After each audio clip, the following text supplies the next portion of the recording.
Sometimes the smallest details can uncover the biggest secrets. In the dusty hangars of a military base where the roar of helicopter rotors drowns out whispered conversations and classified missions take off under cover of darkness, one maintenance worker was about to stumble upon something that would shake the very foundations of everything she believed about honor, duty, and the cost of keeping secrets. Sarah Martinez had cleaned hundreds of Black Hawk helicopters in her 3 years of service. She knew every bolt, every panel, every insignia that belonged on these powerful machines. But on a sweltering Tuesday morning in July, as she methodically worked her way around the aircraft that had just returned from a classified mission, her trained eye caught something that didn't belong. A small fabric patch, barely visible, tucked away where no one was supposed to look. What happened next would transform a routine maintenance check into a revelation that reached the highest levels of command, challenged everything Sarah thought she knew about the mission she supported, and forced her to choose between following orders and following her conscience. This is the true story of how one woman's attention to detail exposed a web of deception that had been hidden in plain sight, and how a single moment of courage changed not just her life, but the lives of countless others whose stories had been buried beneath layers of military protocol and classified stamps. The truth, as Sarah was about to discover, sometimes hides in the most unexpected places, and sometimes it takes just one person brave enough to speak up to bring it into the light. Sarah Martinez wiped the sweat from her forehead with the back of her hand, leaving a small streak of aircraft grease across her skin. The Arizona sun beat down mercilessly on the tarmac of Davis-Monthan Air Force Base, turning the metal surfaces of the Black Hawk helicopter into burning hot plates that could sear flesh in seconds. She had been working since dawn, and the temperature gauge on the hangar wall already read 98 degrees, even though it was barely 9 in the morning. This particular Black Hawk had returned from what the flight manifest listed as a routine training exercise, but Sarah knew better than to ask questions about the details. In her 3 years as an aircraft maintenance specialist, she had learned that curiosity was not a valued trait in her line of work. Her job was simple: inspect, clean, repair, and prepare the aircraft for their next mission. Nothing more, nothing less. The helicopter bore the standard markings she had seen countless times before: the familiar Army green paint job, regulation serial numbers stenciled in white block letters, and the various warning labels that covered every piece of military equipment. But as Sarah moved methodically around the aircraft, checking for damage and cleaning away the dust and grime that accumulated during flight operations, something caught her attention. At first, it was just a feeling. That nagging sensation that something was not quite right, the same feeling she got when a bolt was slightly loose or when hydraulic fluid levels were just a fraction below normal. Her instructors at technical school had taught her to trust these instincts, to never ignore the small voice that whispered when something was out of place. She paused in her work and stepped back, scanning the helicopter from nose to tail. Everything appeared normal. The rotor blades were properly secured, the landing gear showed no signs of stress, and the external fuel tanks were intact. But the feeling persisted. Sarah had always been detail-oriented, even as a child. Her mother used to joke that she could spot a crooked picture frame from across the room, or notice when someone had moved the salt shaker on the kitchen table. It was this attention to detail that had made her one of the most trusted maintenance workers in her unit. And it was this same quality that now drew her attention to a small irregularity on the side of the aircraft. Near the crew door, partially hidden beneath a fold of the helicopter's external equipment panel, something was attached to the aircraft that did not belong. At first glance, it appeared to be just another piece of standard military equipment, perhaps antenna or sensor that she was not familiar with. But as Sarah moved closer, she realized it was something much different. It was a patch. Not the kind of fabric patch that soldiers wore on their uniforms to display their unit affiliation or achievements, but something that had been physically adhered to the exterior of the helicopter. The patch was small, roughly 3 inches square, and appeared to be made of a dark, durable material that blended almost perfectly with the aircraft's paint scheme. Sarah had never seen anything like it before. In all her training and experience, she had never encountered any regulation or manual that described the use of external patches on military aircraft. Every piece of equipment, every marking, every modification had to be documented and approved through proper channels. This patch appeared on no diagram or checklist that she was familiar with. She knelt down to examine it more closely, careful not to touch anything until she understood what she was dealing with. The patch appeared to be professionally manufactured, with clean edges and precise application. It was not something that had been hastily applied or temporary in nature. Whatever its purpose, it had been placed there with intention and care. The material felt different under her fingers when she finally touched it. It was neither metal nor standard fabric, but something that seemed to shift slightly under pressure, almost as if it were alive. The surface had a texture that reminded her of the advanced materials used in stealth technology, designed to absorb or deflect radar signals. As Sarah continued her examination, she noticed that the patch was not simply stuck to the surface of the aircraft. It appeared to be connected to something inside the helicopter, with what looked like thin wires or cables running from its edges into the aircraft's hull through a small opening that had been carefully drilled and sealed. Her heart began to race as the implications of her discovery became clear. This was not standard equipment. This was not something that appeared in any maintenance manual or technical order. This was something that had been added to the aircraft without going through proper channels, and it had been hidden in a location where it was unlikely to be discovered during routine inspections. Sarah stood up and looked around the hangar, suddenly aware of how exposed she felt. The other maintenance workers were busy with their own assignments, and the flight crew who had brought this helicopter back were nowhere to be seen. She was alone with her discovery, and she had no idea what to do next. The smart thing would be to report it immediately to her supervisor. That was the protocol for any anomaly or unauthorized modification, but something held her back. Maybe it was the way the patch had been so carefully concealed, or the fact that this aircraft had just returned from what was supposed to be a routine training mission. Maybe it was the growing realization that she might have stumbled onto something much bigger than a simple maintenance issue. Sarah had joined the military straight out of high school, drawn by the promise of technical training and the opportunity to serve her country.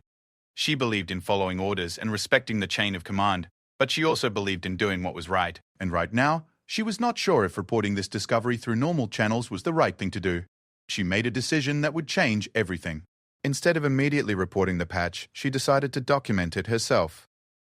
Using her personal phone, she took several photographs from different angles, being careful to capture the patch itself as well as its location on the aircraft. She also took detailed notes, recording the helicopter's serial number, the exact location of the patch, and her observations about its construction and apparent purpose. As she worked, Sarah became increasingly aware of the weight of what she was doing. Taking unauthorized photographs of military equipment was a serious violation of regulations and could result in court-martial and imprisonment. But she felt compelled to create a record of what she had found, some evidence that could not be easily dismissed or covered up. When she had finished documenting the patch, Sarah carefully replaced the equipment panel that had been concealing it, making sure that everything appeared exactly as she had found it. To a casual observer, nothing would seem out of place, but she now carried the knowledge of what was hidden beneath the surface, and that knowledge felt like a heavy burden. The rest of her shift passed in a blur. She completed her assigned tasks mechanically, her mind constantly returning to the discovery she had made. Every time someone spoke to her or walked past her work area, she wondered if they knew about the patch. Was she the first person to find it? Or was this something that others were aware of but chose to ignore? As the day wore on, Sarah began to notice things that she had never paid attention to before. The way certain helicopters seemed to return from missions with no official flight plans.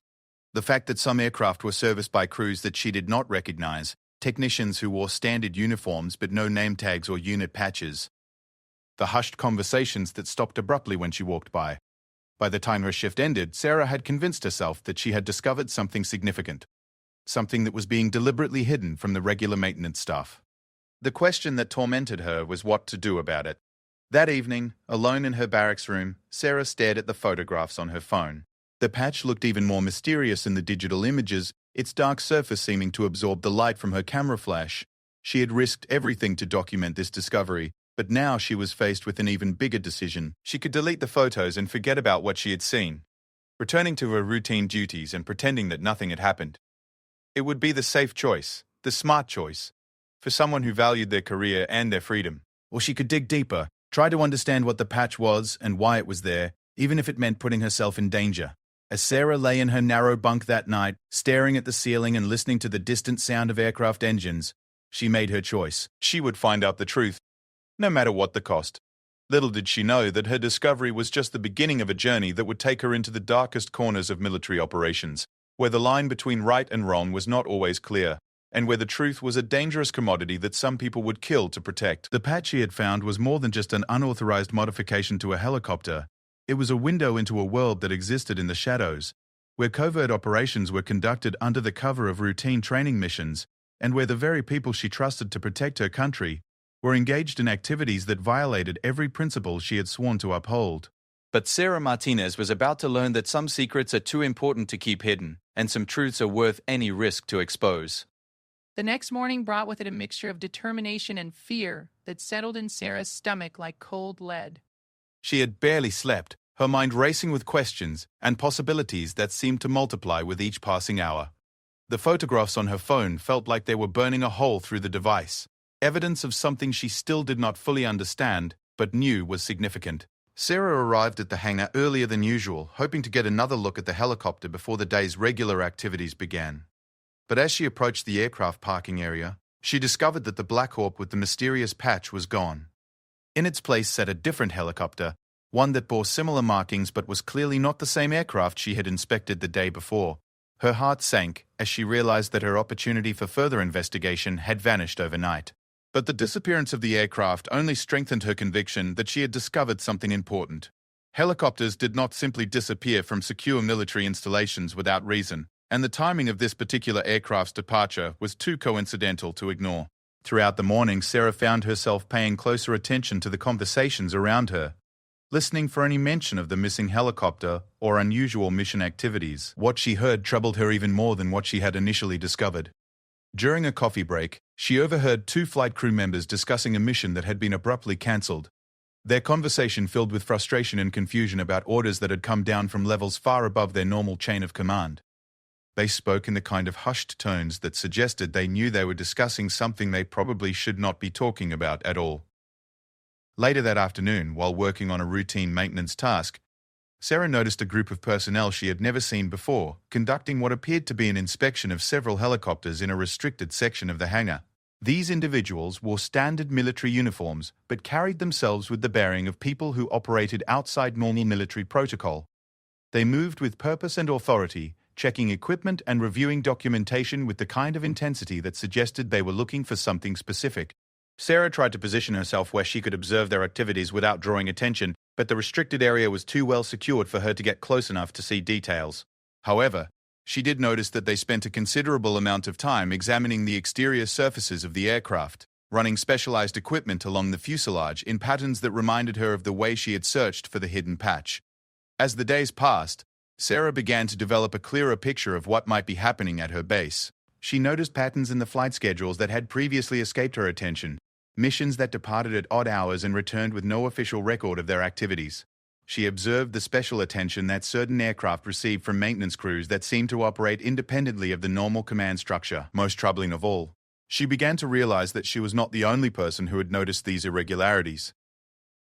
During conversations with other maintenance workers, she discovered that several of her colleagues had observed similar anomalies, but had been discouraged from asking questions or reporting their observations. One veteran mechanic told her, in confidence, that he had learned early in his career that some things were better left unexamined if you wanted to have a long and trouble-free military service. The pressure to remain silent and focus on her assigned duties was enormous, but Sarah found that she could not simply forget what she had seen. The patch represented something larger than just an unauthorized modification to a helicopter. It was evidence of a system that operated in secrecy, without oversight or accountability, and that troubled her deeply. Sarah had grown up believing in the values that the military claimed to represent: honor, duty, courage, and integrity. She had enlisted because she wanted to serve something greater than herself, to be part of an organization that protected freedom and justice. But what she was discovering suggested that there were elements within the military that operated according to different principles entirely. Her investigation took on a new urgency when she realized that she might not be the only person in danger. If unauthorized modifications were being made to military aircraft without proper oversight, then the safety of flight crews and the success of legitimate missions could be compromised. The patch she had found might be just one example of a larger pattern of reckless or illegal activities.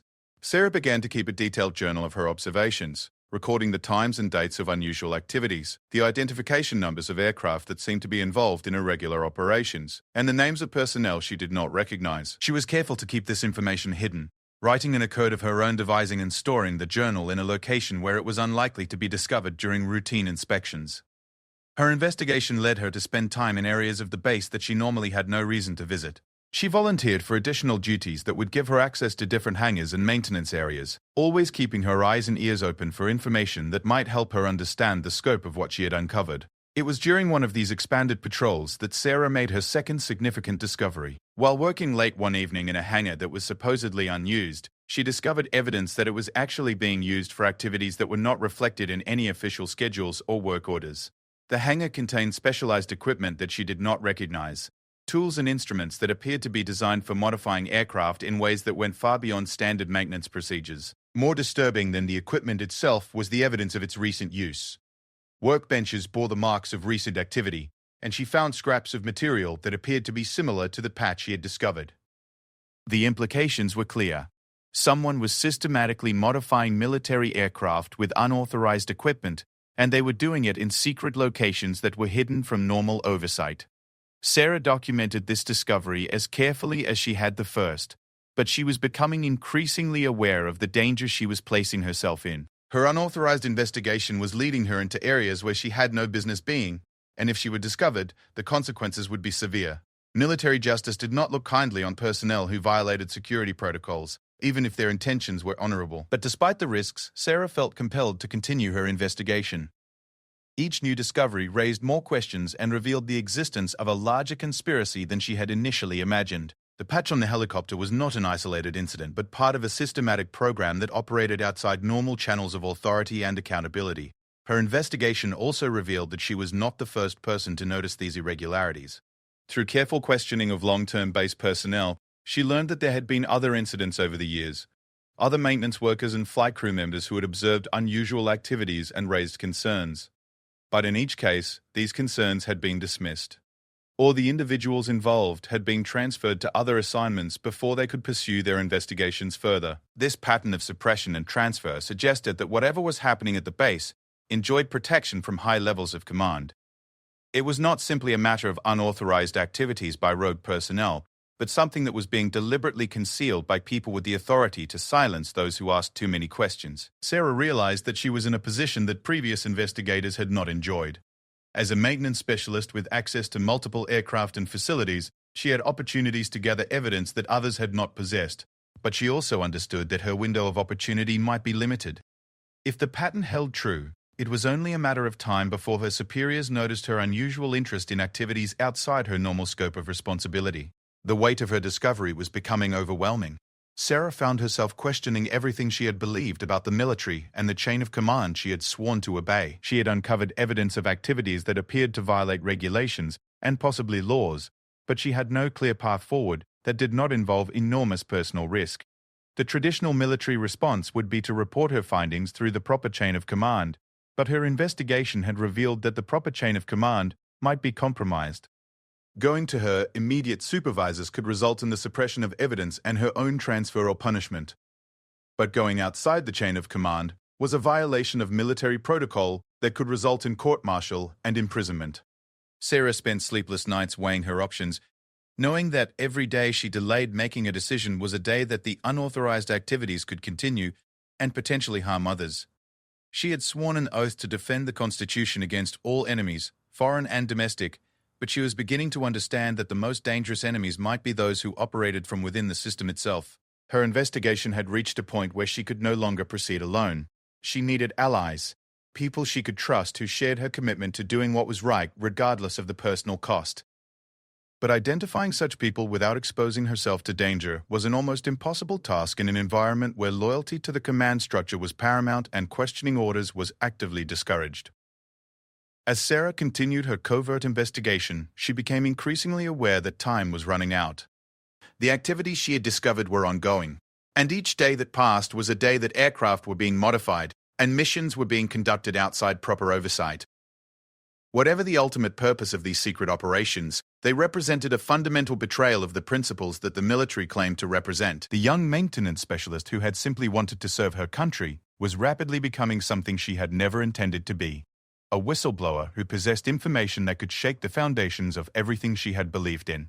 But Sarah was beginning to understand that sometimes the greatest act of patriotism was the willingness to expose the truth, regardless of the consequences. The confrontation Sarah had been dreading came sooner than she expected, and from a direction she had not anticipated. It began on a Tuesday morning, when she was summoned to report to Major Reynolds, the base maintenance officer, for what was described as a routine performance review. But as Sarah walked toward the administration building, she could feel the weight of the hidden journal in her pocket and knew that this meeting was anything but routine. Major Reynolds was a career military officer with 22 years of service and a reputation for running a tight operation. Sarah had always respected him, viewing him as the kind of leader who cared about his personnel and took his responsibilities seriously. But as she sat across from his desk, watching his stern expression as he reviewed her file, she began to wonder if her assessment of his character had been accurate. The Major's opening remarks were standard, covering her work performance and technical proficiency in terms that she had heard before. But then his tone changed, becoming more serious and focused in a way that immediately put Sarah on alert. "I understand you've been showing a lot of initiative lately," Major Reynolds said, his eyes fixed on hers with an intensity that made her uncomfortable. "Taking on additional duties, working extra hours, expanding your knowledge of base operations." Sarah tried to keep her expression neutral, but she could feel her heart racing as she realized that her investigation had not gone unnoticed. "Yes, sir," she replied carefully. "I believe in doing whatever I can to support the mission." "That's commendable," the Major continued. "But I've received some reports that suggest you might be taking on responsibilities that go beyond your authorized duties. There have been observations of you in areas where you don't normally have business, asking questions about operations that are outside your scope of responsibility." The words hit Sarah like a physical blow. She had been careful, or so she thought, but apparently not careful enough. Someone had been watching her, documenting her activities, just as she had been documenting the unauthorized modifications to the aircraft. The realization that she was under surveillance sent a chill down her spine. "I'm not sure what you're referring to, sir," Sarah said, trying to maintain her composure while her mind raced through the possible implications of what she was hearing. "I've been working hard to expand my knowledge and skills, but I haven't done anything outside my authorized duties."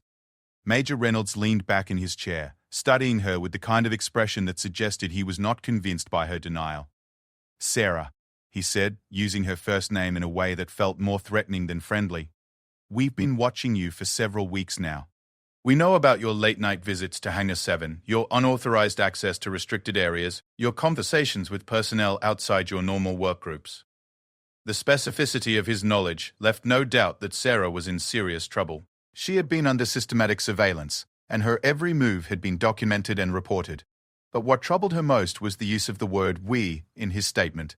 This was not just the action of a single supervisor concerned about a subordinate's behavior, but evidence of a coordinated effort involving multiple people at various levels of command. "Sir, I can explain," Sarah began, but Major Reynolds held up his hand to silence her. "Before you say anything that might make this situation worse for yourself," he said, "I want you to understand the position you're in. You've stumbled into something that is far above your security clearance level, and you've been conducting an unauthorized investigation into classified operations.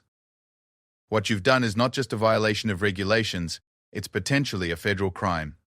The words "classified operations" confirmed what Sarah had suspected but had hoped was not true.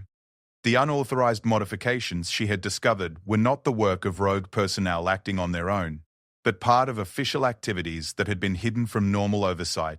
The implications of this revelation were staggering. However, Major Reynolds continued, "I'm willing to give you an opportunity to resolve this situation without formal charges being filed. You're going to turn over any documentation you've created, any photographs you've taken, and any other evidence you may have collected during your unauthorized investigation. You're going to sign a non-disclosure agreement that will legally bind you to never speak about what you've seen or discovered. And you're going to accept a transfer to another base, effective immediately." Sarah felt the walls closing in around her as she realized the scope of what was being offered. It was not really an offer at all, but an ultimatum disguised as an opportunity. She could comply with the Major's demands and essentially disappear, her knowledge contained and her silence guaranteed, or she could face the full weight of military justice for her unauthorized activities. But even as she felt the pressure to accept the deal that was being offered, Sarah could not shake the image of the hidden patch she had discovered and the implications of what it represented. Accepting silence meant allowing the unauthorized activities to continue, possibly putting other personnel at risk and betraying the principles she had sworn to uphold. "Sir," she said, trying to keep her voice steady, "I need to understand what I've discovered before I can agree to anything. If there are classified operations happening on this base, then surely they're subject to some form of oversight. If they're legitimate, then why the secrecy from the maintenance personnel who are responsible for the safety of the aircraft?" Major Reynolds' expression hardened, and Sarah could see that she had pushed too far. "You don't get to ask questions about operations that are above your clearance level," he said sharply. "Your job is to follow orders and maintain aircraft according to your assigned duties. What you've done is step outside those boundaries and interfere with activities that are vital to national security. But sir, Sarah pressed, knowing that she was likely sealing her fate but unable to stop herself, if these activities are vital to national security, then shouldn't they be conducted according to proper protocols? The modifications I observed didn't appear in any technical manuals or maintenance procedures. How can I ensure the safety and airworthiness of aircraft if I don't know about all the equipment that's been installed on them? The question struck at the heart of the dilemma that Sarah had been wrestling with for weeks. As a maintenance professional, she was responsible for ensuring that aircraft were safe and properly configured for their missions. But how could she fulfill that responsibility if there were modifications and equipment that she was not allowed to know about? Major Reynolds stood up from his desk, his body language indicating that the conversation had reached a point where he was no longer willing to negotiate. "Specialist Martinez," he said, using her rank and last name to emphasize the formal nature of what was about to happen. "You have exactly 1 hour to decide whether you're going to cooperate with the resolution I've offered, or whether this matter is going to be referred to the military police for formal investigation. What you've discovered represents activities that are conducted under special authority that comes from levels far above this base. The people involved in these operations have security clearances and authorization that you don't have and don't need to have. Your interference threatens not just these specific operations, but the larger mission that they support." Sarah could feel the moment slipping away from her, the opportunity to make a choice that would determine the course of her future and possibly the lives of others. But even as she faced the pressure to comply and accept the easy path out of her predicament, she could not escape the feeling that doing so would be fundamentally wrong. "Sir," she said, making a decision that she knew would change everything, "I respectfully request that this matter be referred to the Inspector General for review. If these operations are legitimate and properly authorized, then an IG investigation will clear that up. If they're not, then someone needs to be held accountable for putting personnel and aircraft at risk." The silence that followed her request was deafening. Major Reynolds stared at her for a long moment, his expression conveying a mixture of disappointment, anger, and what might have been a grudging respect for her refusal to back down. "You have no idea what you're doing," he said finally. "You think you're being heroic, standing up for principles and doing the right thing. But what you're actually doing is interfering with operations that are designed to protect this country from threats that you can't even imagine." "Maybe," Sarah replied, "but I swore an oath to support and defend the Constitution, and that oath doesn't come with exceptions for operations that are too classified for me to understand. If I can't ask questions about activities that affect the safety of the equipment I'm responsible for maintaining, then the system is broken." Major Reynolds walked around his desk to face her directly, and Sarah could see in his eyes that whatever relationship they had previously enjoyed was now permanently destroyed. "You've made your choice," he said. "I hope you can live with the consequences." As Sarah left the Major's office, she knew that she had crossed a line from which there was no return.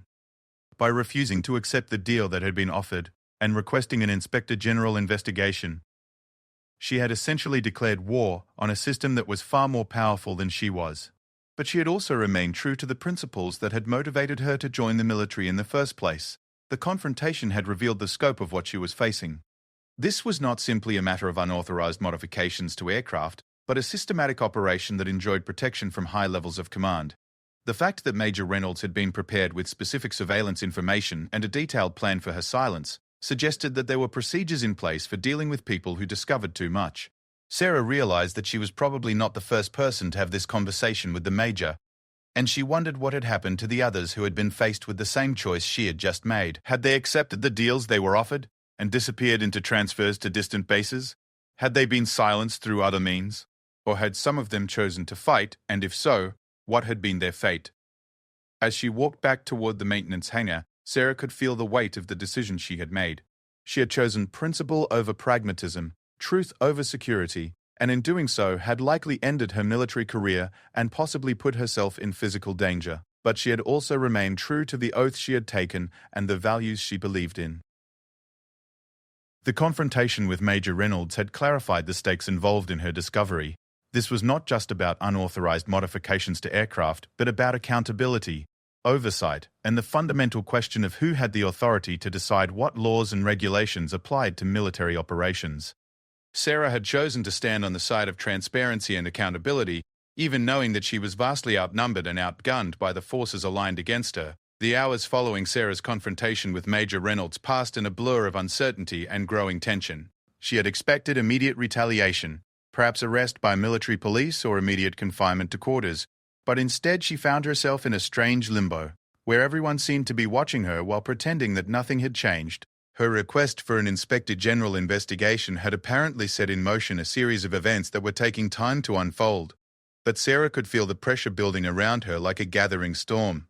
Conversation stopped when she entered rooms.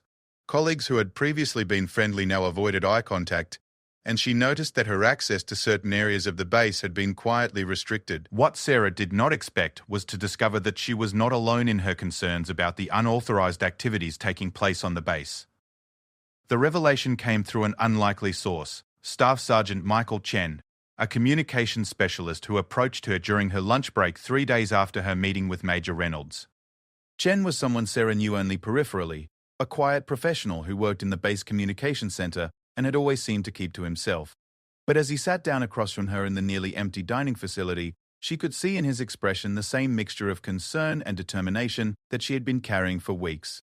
"I heard you might be having some interesting conversations with Command lately," Chen said quietly, his eyes scanning the room to make sure they were not being overheard. "I think we might have some mutual interests." Sarah's first instinct was caution.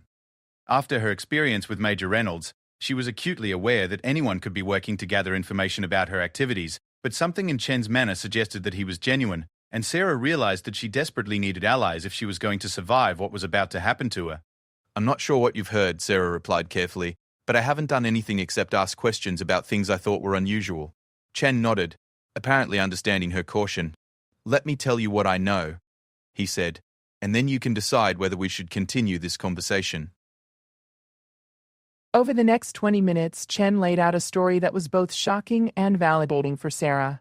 As a communications specialist with access to radio traffic and data transmissions from aircraft, he had been monitoring the communications associated with the irregular flights that Sarah had observed. What he had discovered was evidence of missions that were being conducted outside normal channels, with communication protocols that bypassed standard military networks.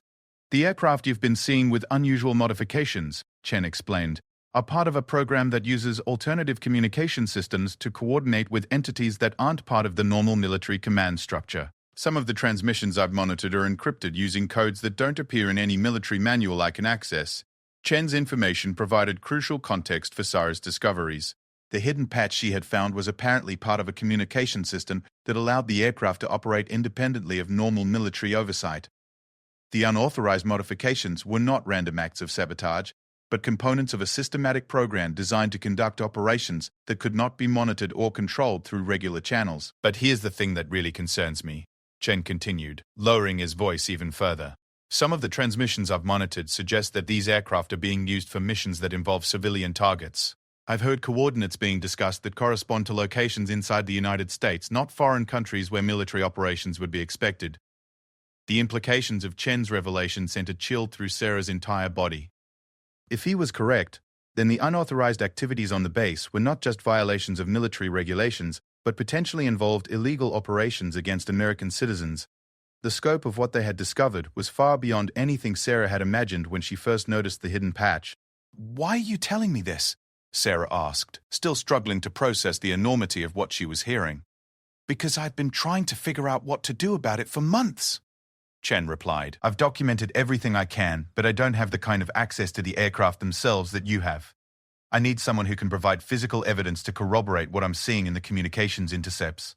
Sarah realized that Chen was offering her something invaluable, independent corroboration of her discoveries and evidence that went far beyond what she had been able to gather on her own. But she also understood that accepting his partnership would escalate the situation far beyond a simple maintenance inquiry. "There's something else you need to know," Chen said, glancing around once more to ensure their privacy. "I'm not the only one who's been monitoring this situation. There's a group of us. People in different specialties have noticed irregularities in our respective areas of responsibility.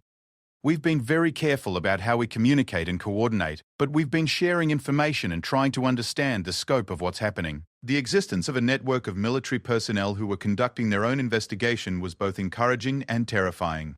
Sarah was relieved to learn that she was not alone in her concerns, but the fact that multiple people had independently noticed problems suggested that the unauthorized activities were extensive and had been ongoing for a considerable time. "How many people are we talking about?"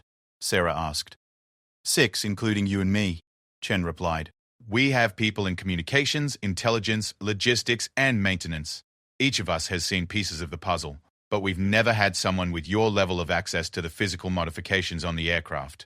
Chen explained that the group had been operating under strict security protocols, meeting only in carefully chosen locations and communicating through methods that could not be easily monitored. They had been documenting their observations and building a comprehensive picture of the unauthorized activities, but they had been waiting for the right moment and the right evidence to take action. Your request for an IG investigation has forced our timeline, Chen said. The people running this operation are going to move quickly to contain the situation, which means we need to act before they can suppress all the evidence and silence everyone who knows about it. Sarah understood that she had reached another decision point. She could continue to pursue her concerns through official channels, hoping that the Inspector General investigation would uncover the truth and hold the responsible parties accountable. Or she could join Chen's group and become part of a coordinated effort to expose what they had discovered, with all the additional risks that such participation would entail. The decision was made easier by Chen's next revelation. We've already tried working through official channels, he said.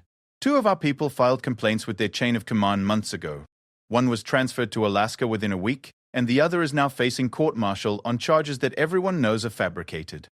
The pattern of retaliation against those who reported irregularities was exactly what Sarah had suspected, and it confirmed her growing belief that official channels had been compromised.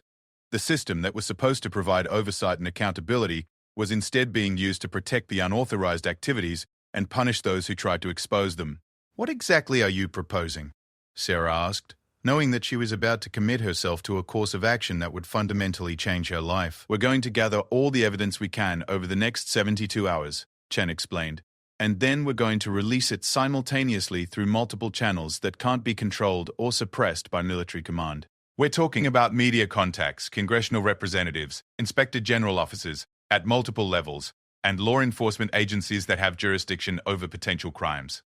The plan was ambitious and dangerous, requiring careful coordination and precise timing to avoid giving the people running the unauthorized operations time to destroy evidence or silence the whistleblowers. But it also offered the possibility of genuine exposure and accountability, something that working through compromised official channels could never achieve. Sarah thought about the oath she had taken when she enlisted, the promise to support and defend the Constitution against all enemies, foreign and domestic. She thought about the aircraft that had been modified without proper oversight, the missions that were being conducted outside normal accountability, and the possibility that American citizens were being targeted by their own military. "I'm in," she said, knowing that she was crossing another line from which there would be no return. Over the next several hours, Chen introduced Sarah to the other members of their informal network. There was Technical Sergeant Lisa Rodriguez from the intelligence section, who had noticed discrepancies in mission reports and target assessments. Senior Airman James Thompson from logistics, who had tracked unauthorized shipments of equipment and supplies that did not appear on any official manifests.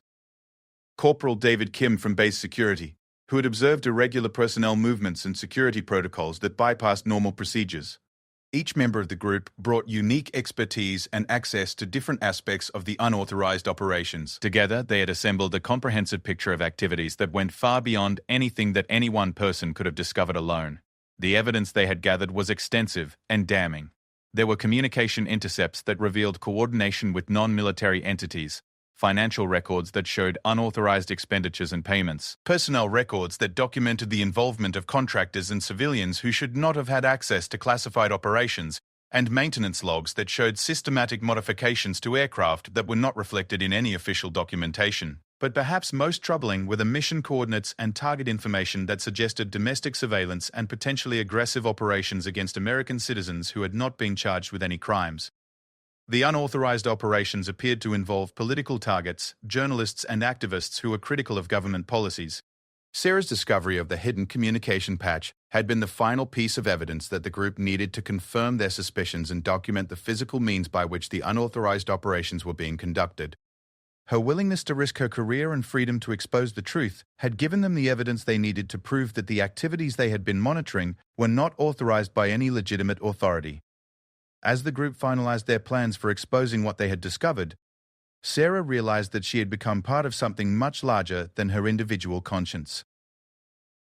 She was now part of a coordinated effort to restore accountability and transparency to institutions that had been corrupted by secrecy and unchecked power. The next 72 hours would determine whether their efforts would succeed in exposing the truth, or whether they would all be silenced before they could reveal what they had learned. But regardless of the outcome, Sarah knew that she had made the right choice in refusing to remain silent about activities that threatened the very principles her oath had committed her to defend. The final confrontation came at dawn on a Friday morning, 3 days after Sarah had committed to joining the whistleblower network. She was awakened in her barracks room by the sound of heavy footsteps in the hallway and the unmistakable clicking of tactical equipment that indicated the presence of armed security personnel. Through her small window, she could see military police vehicles surrounding the building, their red and blue lights painting the walls in alternating colors. Sarah had known this moment was coming, but the reality of it still sent her heart racing as she quickly got dressed and prepared for whatever was about to happen. The network had anticipated that they would be discovered before they could fully execute their plan to expose the unauthorized operations, and they had prepared for this possibility. The knock on her door was sharp and authoritative. "Specialist Martinez, open the door immediately." "This is the military police." Sarah opened the door to find herself facing 2 military police officers and a civilian in a dark suit who introduced himself as Agent Harrison from the Department of Defense Inspector General's office. Behind them, she could see similar scenes playing out at other doors down the hallway as her fellow whistleblowers were simultaneously confronted. "Specialist Martinez," Agent Harrison said, "you are being placed in protective custody while we conduct an investigation into the allegations you and your associates have raised. You are not under arrest, but we need you to come with us immediately, for your own safety and security." The use of the phrase protective custody rather than arrest suggested that the Inspector General investigation Sarah had requested had gained momentum, and that someone at higher levels of authority had taken their allegations seriously. But Sarah was skeptical about whether this development represented genuine protection or simply a more sophisticated form of suppression. As she was escorted from her barracks, Sarah could see that the entire base was in a state of heightened activity. Military police were everywhere, and she noticed that several aircraft were being moved to different locations under heavy security escort. Whatever was happening, it involved far more than just the arrest or detention of a few whistleblowers. During the drive to an undisclosed location, Agent Harrison provided Sarah with more information about what was taking place. "Your allegations triggered a joint investigation involving multiple agencies," he explained. "What you and your colleagues discovered appears to be part of a larger pattern of unauthorized activities that have been conducted at multiple installations over several years. The revelation that the unauthorized operations extended beyond their base was both validating and terrifying." Sarah had suspected that what they had discovered was part of something larger, but learning that it was a systematic program involving multiple installations suggested a level of coordination and resources that went far beyond anything she had imagined. "The individuals responsible for these activities have been operating under the belief that they have authorization from the highest levels of government," Agent Harrison continued. "But our investigation has revealed that no such authorization exists, and that they have been conducting operations that violate both military regulations and federal law." Sarah was taken to a secure facility where she was debriefed by a team of investigators representing various agencies and congressional committees. The debriefing process took more than 12 hours, during which Sarah provided detailed testimony about everything she had observed, documented, and discovered during her investigation. The investigators were particularly interested in the hidden communication patch that had started her investigation, and they had Sarah walk them through every detail of her discovery and documentation of the unauthorized modification. They also wanted to understand the network of personnel who had been conducting their own investigations and how they had coordinated their efforts without detection. What Sarah learned during the debriefing was both shocking and encouraging. The unauthorized operations that she had discovered were part of a program that had been created by a group of military and intelligence officials who believed that normal oversight and accountability procedures were inadequate for addressing what they considered to be existential threats to national security. This group had been operating for more than 5 years, using resources and personnel from multiple agencies to conduct surveillance and operations against American citizens whom they classified as domestic threats. The program had no formal authorization, no congressional oversight, and no legal foundation, but it had been protected by a network of officials who shared the belief that extraordinary threats required extraordinary responses. The communication patches that Sarah had discovered were indeed part of an alternative command and control system that allowed the program's aircraft to operate outside normal military channels. The missions that Staff Sergeant Chen had monitored were surveillance operations against political figures, journalists, and activists who had been classified as threats based on their criticism of government policies. But the investigation also revealed that the program had been expanding beyond surveillance.